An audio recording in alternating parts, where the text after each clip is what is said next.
मित्रांनो, आज big boss मराठीचा दुसरा भाऊचा धक्का पार पडला आणि या दुसऱ्या भाऊच्या धक्क्यावरती रितेश भाऊने बऱ्याच जणांची शाळा घेतली, काहींची कान उघडणी केली, काहींना समज दिली, तर काहींचं कौतुक केलं. कौतुक फक्त दोनच व्यक्तींचं केलं. एक म्हणजे वर्षाताईंचं, ज्या पद्धतीने मातृत्वाचा जो काही विषय काढला होता निकीने, तर त्याच्यावरती तो विषय वर्षाताईंनी व्यवस्थित हँडल केला. तर त्यासाठी त्यांचं कौतुक झालं आणि भरभरून कौतुक झालं ते म्हणजे सूरज चव्हाणचं. ज्या पद्धतीने सूरज चव्हाणने पूर्ण आठवडा जो काही गाजवला, वन मॅन शो दाखवला, त्याच बाबतीत सूरजचं कौतुक केलं. बाकी सगळ्यांची कान उघडणी, कोणाची शाळा, हे सगळं झालेलं आहे. इथे मात्र आहे ना, दोन्ही टीमची मस्तपैकी कान उघडणी केली आणि हे करणं खरंच गरजेचं होतं. कारण सगळे हे विसरलेत की आपण बिग बॉसच्या घरात खेळण्यासाठी आलोत. बघा, इथे टीम वाईज ए आणि बी जे काही सिम्बॉल्स आहेत त्याच्या वाईज मस्तपैकी रितेश भाऊने दोघांचंही कंपॅरिझन केलं. पहिली जी ए टीम आहे ती फार ॲरोगंट आहे, गर्विष्ठ आहे, उर्मट आहे, वस्तू लपवते किंवा चिटिंग करते आणि दादागिरी करते, हे सर्रास आपल्याला पाहायला मिळतं. यानंतर टीम बीचं जे काही उदाहरण दिलं ते भारी होतं. बी फॉर बोरिंग, डोकं लावून टास्क खेळत नाही, टास्क हरल्यानंतर मग रडायचं. बघा, हे तर सर्रास टीम बी मध्ये पाहायला मिळतंय आणि मी वेळोवेळी सांगत आलेलो आहे. टीम बीचे सदस्य आहेत ना, यांना मुळात टास्क खूप उशिरा कळतो आणि हे लोक एवढे बोरिंग आहेत ना की बघा, बिग बॉसच्या घरामध्ये जो कोणी येतो तो अगोदर, आता 4 सीझन झालेत बिग बॉस मराठीचे, तर बऱ्याचशा लोकांनी बिग बॉस मराठी हे 4ही सीझन चांगले फॉलो केले असतील. त्याच्यामध्ये टास्क आल्यानंतर काय करायचं हे नक्कीच बघितलं असेल. पण टीम बी वाले जे सदस्य आहेत ना, ते एवढे लेझी आहेत ना की एक असतं नाही की टास्क हा जे आपण वाचून झाल्यानंतर लगेच टास्क सुरू होतो, त्यांना हे पण कळत नाही की आता आपला टास्क सुरू झालेला आहे किंवा ते वाचून झाल्यानंतर काय आपण गेम प्लॅन करायचा, आपल्या स्ट्रॅटेजीज काय आहे, हे कोणीही बोलताना तिथे दिसत नाही, अभिजित सोडला तर. पण अभिजितला पण हे लोक जास्त महत्त्व देत नाही, त्यामुळे अभिजित पण शांत होतो, पण तो बोलण्याचा प्रयत्न करतो. पण या लोकांना मुळात टास्क काय आहे, कसा खेळायचा हेच कळत नाही. बघा, आता इथे समजायचा शक्ती दाखवण्याचा टास्क असेल तर मग आपल्याकडे ॲग्रेशनचं कोण आहे, तर मग थोडासा सूरज आहे, त्यानंतर त्यातल्या त्यात सांगायचं झालं तर मग डीपी दादा आहे. पण हे लोक अगोदरच हार मानून घेतात, विशेष करून डीपी आणि बाकीचे सदस्य. सूरजचं काय ॲग्रेशन तुम्ही बघितलेलं असेल, पण हे लोकांना असे प्लॅन करत नाही. आणि दुसरं आणि मला या सीझनचं विशेष करून असं दिसतं नाही की कॅप्टन्सीला हे लोक महत्त्वच देत नाही. म्हणजे मी माझ्या 2-3 व्हिडिओमध्ये हे सांगितलंय की कॅप्टन्सी म्हणजे नुसतं तुम्हाला फॅसिलिटीज नसतात, तर एका आठवड्याची इम्युनिटी असते. हे लोकांना का कळत नाही आहे? कॅप्टन्सीसाठी तुम्ही लढा ना. विशेष करून हे टीम बीचे सदस्य लक्षच अजिबात देत नाही. पॅडी दादा नको मला, वर्षाताई नको मला, अंकिता नको मला कॅप्टन्सी, मी कॅप्टन झाले. अरे, दुसऱ्यांदा पण तुम्ही संधी घ्या कॅप्टन्सी. म्हणजे विशेष करून हे टीम बीचं जे काही सध्या चाललंय ना, अजिबात लक्ष नाही. आता इथे पण जो काही कालचा मोत्यांचा जो काही टास्क होता, कुठलं पण एखादं छोटं बाळपण असेल ना, तेही सांगेल का हा जो वैभव आहे ना, तो अनफेअर गेम खेळतोय. पण याला एका शब्दाने कोणीही बोलत नाही, कोणीच बोलत नाही. त्याला घाबरतात की यांना टास्क कळत नाही, हेच कळत नाही. आला कोणतरी सांगितलंय की धन्या, तू थोडासा खेळ, ते निकीच्या टीमशी लढ.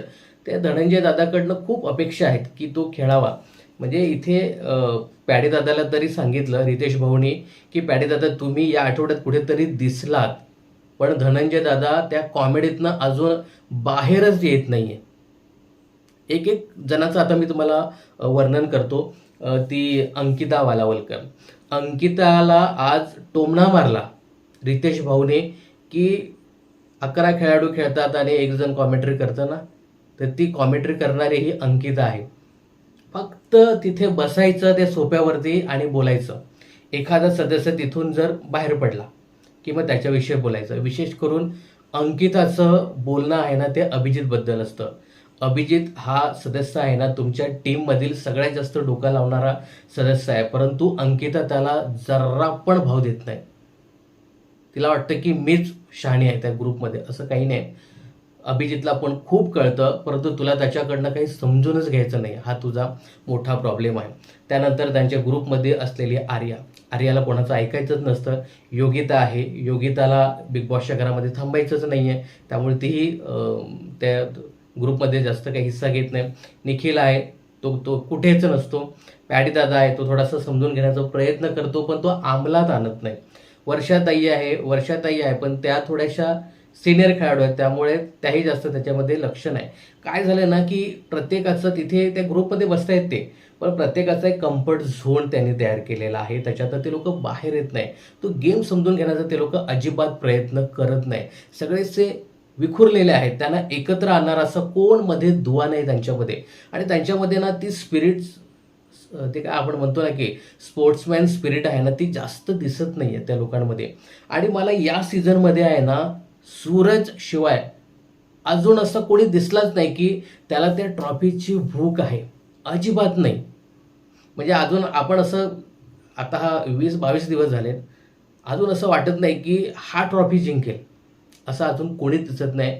मी विशेष करून टीम बीचं बोलतोय.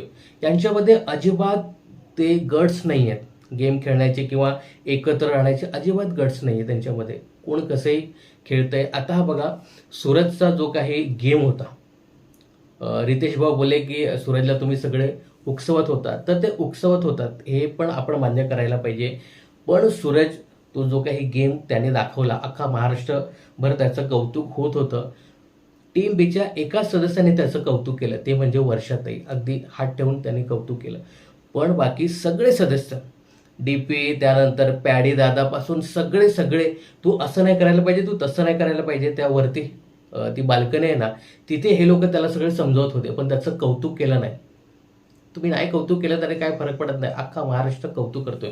मला फक्त हेच सांगायचं आहे टीम बीच्या सदस्यांना, की तुम्ही आहे ना, गेममध्ये जा, खेळा, तिथे बघा तो गेम, समजून घ्या. एखादा टास्क आला ना, तर तो टास्क तुम्ही प्लॅन करा कसं खेळायचं. समजायचं माइंड गेम आहे, तर मग ते माइंड गेममध्ये कोण जायला पाहिजे, फिजिकल गेममध्ये कोण जायला पाहिजे. तुमच्याकडे स्ट्रेंथ जास्त आहे, त्या स्ट्रेंथचा तुम्ही अजिबात वापर करत नाही आहे. निकी वगैरे हे लोक आहेत ना, यांना लगेच गेम समजतो आणि ते लगेच ॲक्टिव्ह होतात. यांच्यामध्ये मला अभिजित सोडून असं कोणीच दिसत नाही. पण बिचारा अभिजित, त्याचं कोणी ऐकतच नाही. तर हा मोठा प्रॉब्लेम आहे टीम बीचा. गेम समजत नाही. जरी गेम समजला तरी ते लवकर त्याच्यामध्ये त्या शिरत नाही, इन्व्हॉल्व्ह होत नाही आणि सगळे विखुरलेले आहेत. स्ट्रॅटेजी नाही, कुठल्याही गेमची मुळात स्ट्रॅटेजी नाही. तर हा त्यांचा सगळ्यात वीक प्रॉब्लेम आहे. याविषयी तुम्हाला काय सांगायचं आहे कमेंट्स करून नक्की सांगा. मला तर खरं तर ना, टीम बीमध्ये असं कोणतरी पाहिजे की तो त्यांना एकत्र बांधून ठेवेल. असं सध्या तरी कोण नाही. काय वाटतं तुम्हाला? कोण बांधू शकतो या टीम बीला? कोण सरळ करू शकतो? हे कमेंट्स करून नक्की सांगा. बिग बॉसच्या अशाच अपडेट जाणून घेण्यासाठी चॅनलला सबस्क्राईब आणि फॉलो करायला विसरू नका.